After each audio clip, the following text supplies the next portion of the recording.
The experience with collective bargaining in the last 50 years, which is when it was introduced in different jurisdictions in the public sector, is that it has made the public sector unaccountable. You can't get rid of anybody, which undermines democracy. I've been looking forward to this conversation for quite some time. Philip Howard is the head of commongood.org, but also a best-selling author, including The Death of Common Sense is probably one of his more famed ones. Philip, thanks for spending some time with me. I really appreciate it. Nice to be with you, John. You've made some comments about collective bargaining, and that collective bargaining is, how to put it, anti-democratic. I don't understand that completely. Help me out. What's happened is that in the public sector, unlike the private sector, there are no market constraints on what the unions will bargain for because they don't risk losing their jobs when the business goes out of business. So it's made it unmanageable. There are all these incredibly granular rules that to pile up in these collective bargaining agreements, like a principal can't walk into a classroom unannounced. A teacher only has to spend 40 minutes a month with the principal. One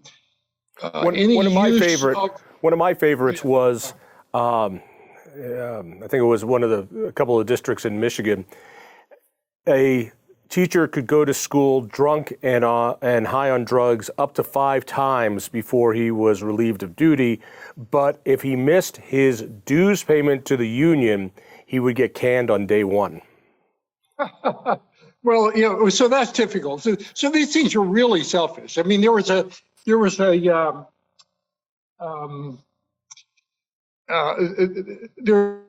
case in New York a while back where a teacher was convicted of selling cocaine to another teacher, went to jail, and when he came back was required to be reinstated.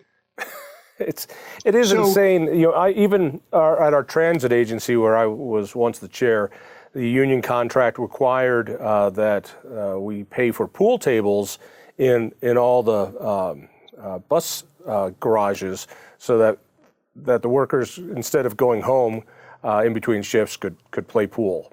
We also pay for back massages. Right. So the dynamic in the public, so in the private sector, a business will say, well, look, I've got to be able to get rid of a worker who doesn't do their job, or I won't stay in business. And the union will accept that. And in the private sector, the business will say, well, I can't afford to pay you more than your salary as a pension unless you retire after 20 or 25 years, because I'll go out of business. Then the accountants will look at it actuarially and say that we're insolvent and force us to, as a matter of law, force us to go out of business. But in the public sector, none of those things happen. So that what's happened is that, we elect people to run government, and their job is to run government as well as possible.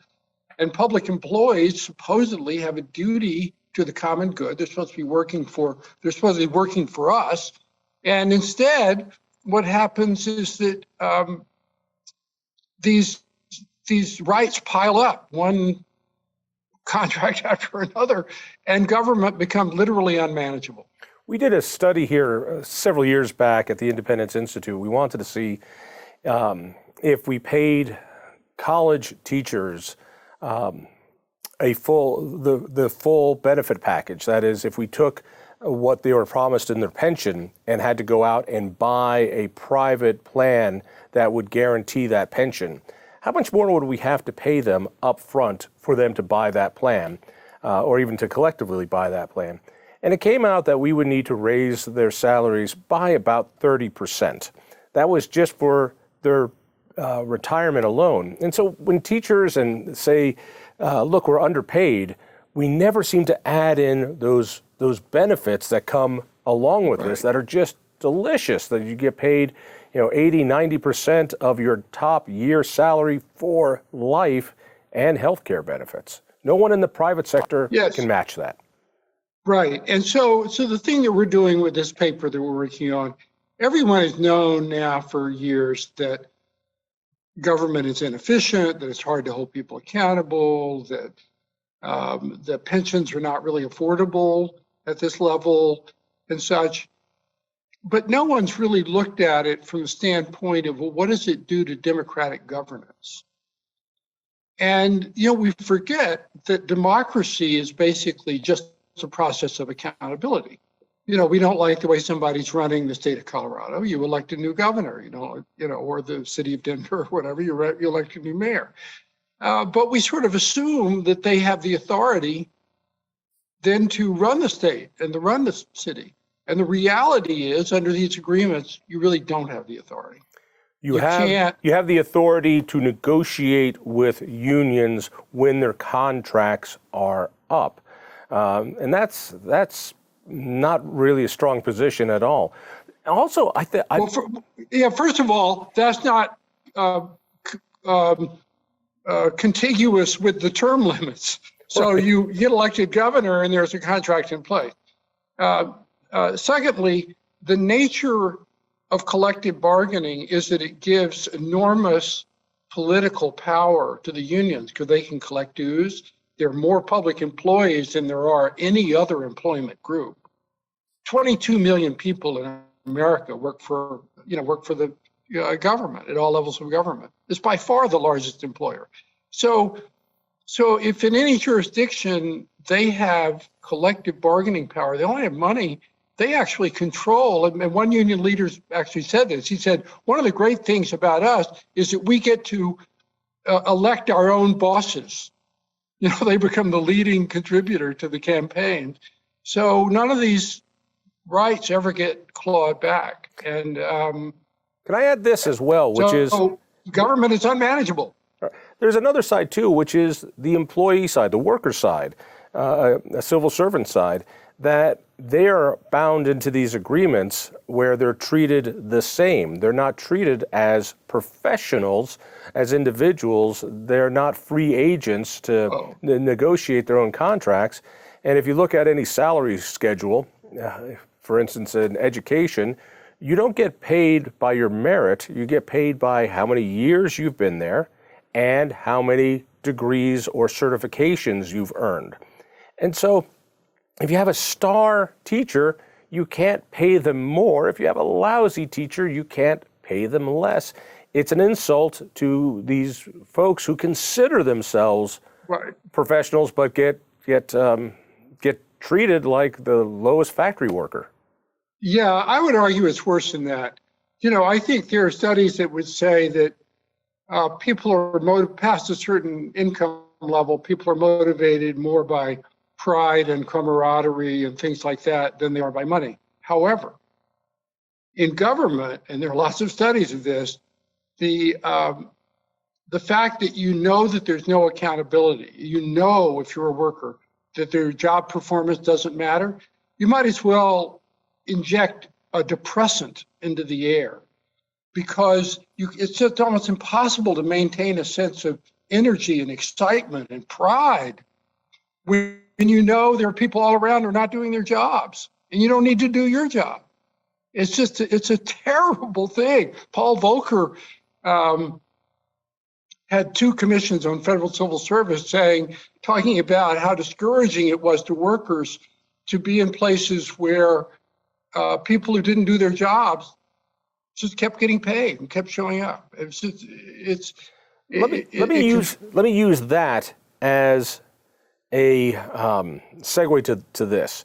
What you've said in unions of you're working with somebody, you work hard, they don't work, and you both get paid. Since COVID, I've seen a huge increase in the general population of that, which is, some people want to get back to work. Some people are enjoying that COVID is paying for them to stay at home and have done quite well on the largesse of government. And I'm trying to figure out how Republicans take this back. That is, we have a federal government where all strings are controlled by Congress and the president.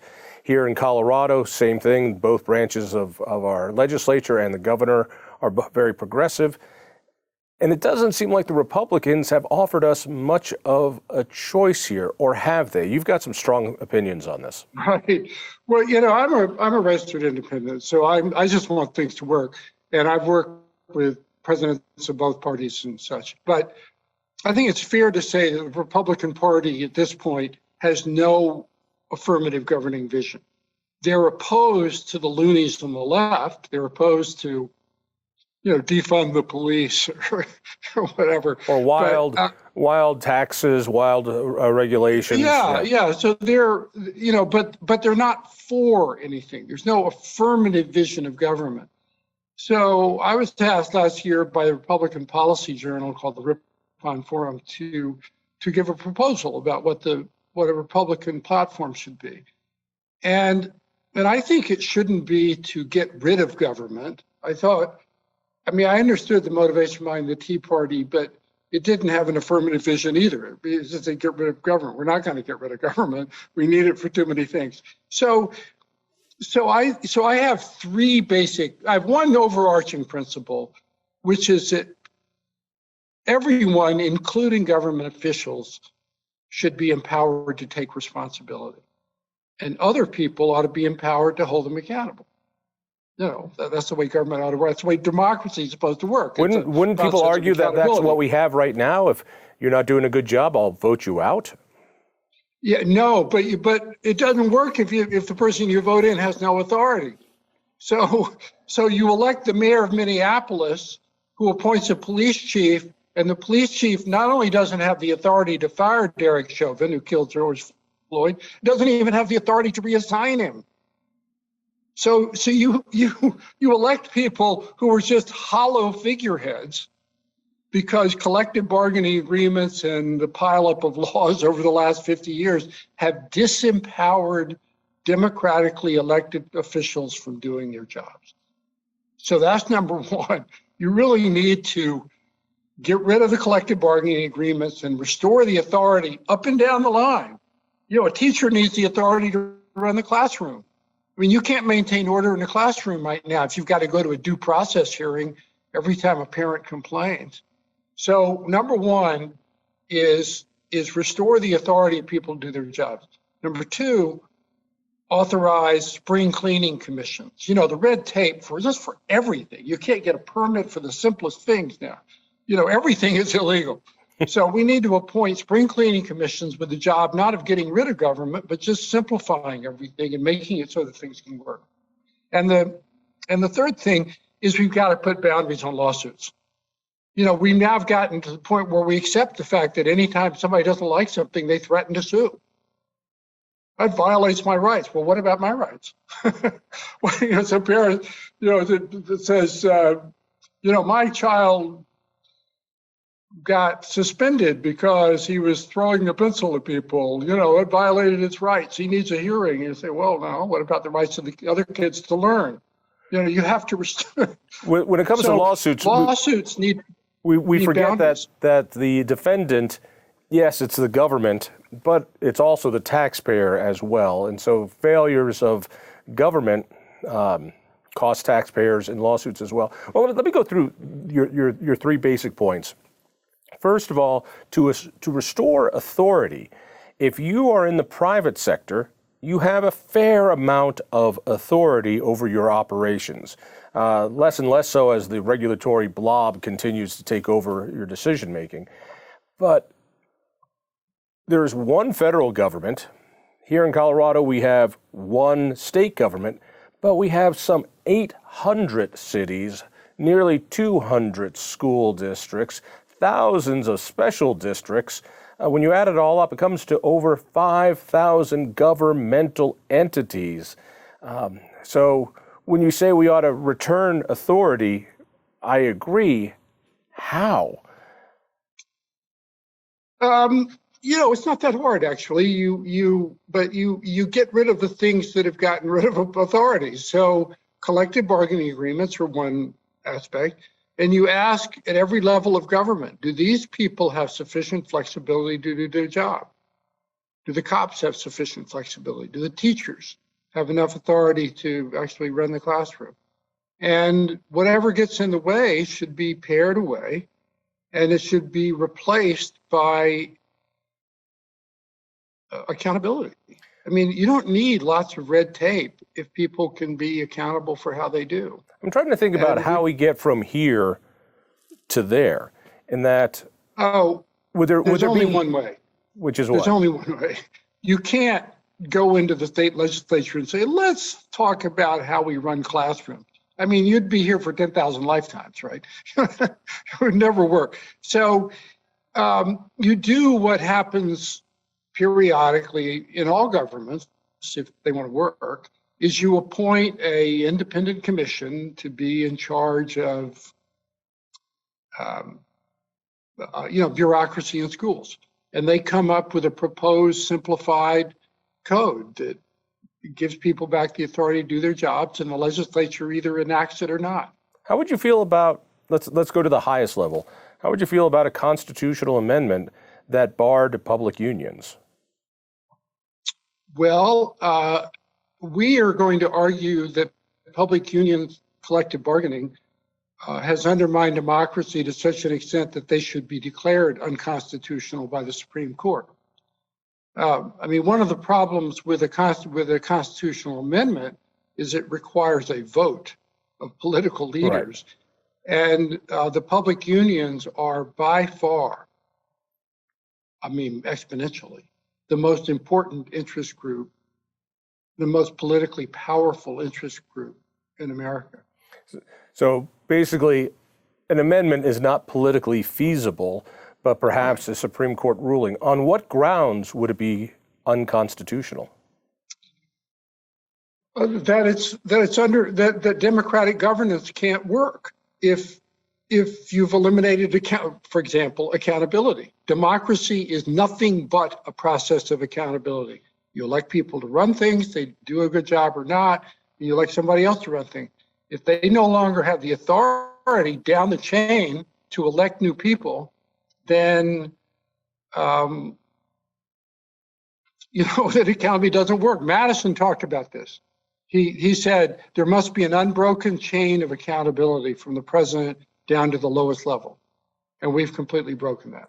Let me ask you to put on your political hat, and I understand you're not registered with any party. If Republicans want to win, particularly in this coming year, which I believe will be should be a landslide for Republicans, given so many different factors.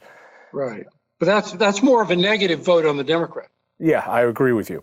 And again, I agree with you. Things like the Tea Party, and I consider myself a bit of a Tea Partier.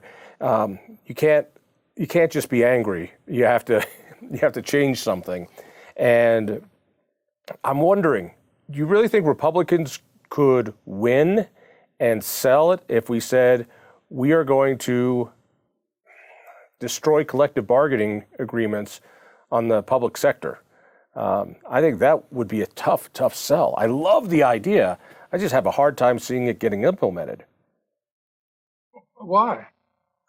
Well, I mean, what public unions don't support Republicans. So in other words, if we get enough Republicans, we can, those Republicans can get rid of the collective bargaining agreements. I've seen this in Colorado. Well, I think politically, even for Republicans, it's hard to change. And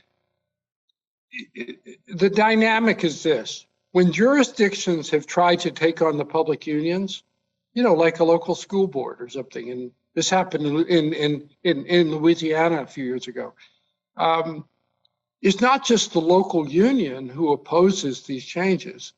The national unions come in with millions of dollars, so you have this. We've seen that here in Colorado over and over again, where we put in, where boards have gone to take on the unions and get rid of the contracts, and the NEA comes parachuting in, recalls those board members, makes their lives completely unlivable, and the threat is gone from them. I think politically, it's a really difficult thing to get done. Right. So politically, for a variety of reasons, it's going to be hard to do. Democracies in general are bad at clawing back entitlements. we still have farm subsidies 80 years after the crisis of the New Deal ended.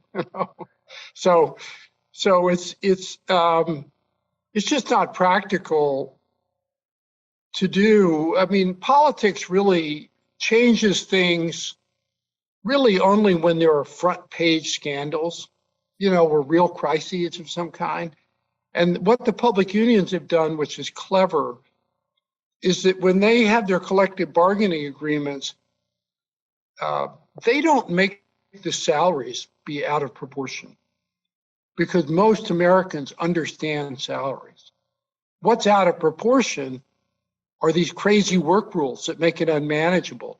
Is this gauntlet of procedures where if you want to put a negative comment in an employee's file, you have to go to a legal hearing to prove objectively somehow that this person isn't cooperative. How do you prove that? We did a study of what it took to fire a teacher in Colorado 10 years ago. And the chart looks like it's I remember it so well. Mad person's idea of scribbles. I mean, I remember it so well. It was a tri-fold, large piece of paper with a flow chart of what you would have to do to fire a teacher for being a bad teacher. And it did look like a crazy person's drawing on the wall of a psychopath who sees conspiracy theories with lines and yarn in every place. It was undoable. Yeah. And it's not just that. I'll give you my story. At the transit authority here, RTD, when we went to contract out services, we found that the savings between the unionized service and contracted service was about 40%. And it wasn't really wages. It was work rules. Just as you said, on the union side, you couldn't hire people part-time. And when you think about it, there's a morning rush and an evening rush. You used to have, you drive the bus into the barn, and then another class of worker comes in to clean out the inside. They see that a reading light is gone. They fill out a work order, and a third worker comes in to do it. Instead, the private sector does, same guy drives it, cleans it, fixes the light bulb, and might be a part-time worker. And that's what saves money. And most importantly, it means better service for people who use those governmental services. And we forget that's why we pay taxes, is to serve those people, not to serve the workers. Right. One of the things we're trying to illustrate in this paper that's going to come out this spring is that inefficiencies like that really affect real people. So I'll tell you a comparable story. In Newark, New Jersey, there was a book written by a liberal reporter about what happened to Mark Zuckerberg's $100 million grant to the Newark schools. Well, basically, it all got wasted one way or another. But in the book, there's a story of a young teacher who was really, by all accounts, a great teacher in the Newark public school system. She's just killing herself to sort of make it work for the students. And finally, after 4 or 5 years, she gives up and she moves to the charter school down the block. And she's interviewed her, why did you move to the charter school? She said, because the Newark public school system could only afford one teacher for my class of 26 students who are all need a lot of attention. And the KIPP school had 3 teachers, and we could really help those children. They needed that kind of attention. And they said, well, did the KIPP school have just more funding? And the answer is the KIPP school had $3,000 less funding per student. The difference was in all these embedded inefficiencies. So for example, the Newark public school system paid $1,200 per student for janitorial services, whereas the KIPP school system paid $300. So inefficiency really makes it so that schools work or don't work, and all these work rules have basically creamed school systems so they can't allocate the resources where they're needed, which is toward the children. We found the same thing in Colorado. When you look at staffing levels, we keep increasing funding for schools, and the ratio of students to teachers don't really change, but staffing levels keep going up and up and up. So the growth in the administrative staff has been remarkable over these years, and it's not finding its way to the classroom. So, right. Well, that's a reason why you need spring cleaning commissions. I did a paper on that for Education Next, and without any question, the most of the growth in school budgets has been in administrators, and it's just keeping track of all the red tape, all the reporting, all this stuff. I mean, it's just wasted. Have you seen a government do it right? I mean, where you've talked about these commissions, where have you seen this work? Can you point to a place and go, let's follow what they've done? There are, other countries have their own issues. They have their own cultures, so you can't sort of. Or even governments, and there's tens of thousands of governments or hundreds of thousands of governments inside the United States. Is there a city, county, school district, state? Well, sure. After Hurricane Katrina, the New Orleans public school system was wrecked, and they ended up creating an all-charter school system. It's worked a lot better. Not perfect, but it's worked a lot better. There have been studies of that and how it's worked. A wonderful book by Stanford political scientist Terry Moe about it. So that's an example. There are states and municipalities where officials have authority to enter into contracts that make sense, to make decisions. I mean, Indiana, for example, is a state where where the government works reasonably well, and they don't have they have weak collective bargaining, and so it works. I mean, Texas has more authority for political leaders, and it works better.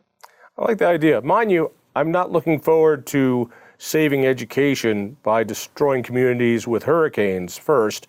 But if that's what it takes, we'll see what we can do to make that happen.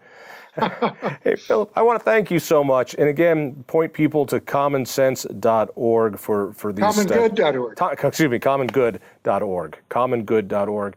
It's just incredible work, and I really appreciate you sharing it with us. And I look forward to that study when it comes out. Nice to be with you, John. If you enjoyed that conversation, by all means, click one of these other great programs. We have the best conversations with the most fascinating Coloradans. And subscribe to our channel. Just click down below and hit that little bell button too. You don't want to miss a single show.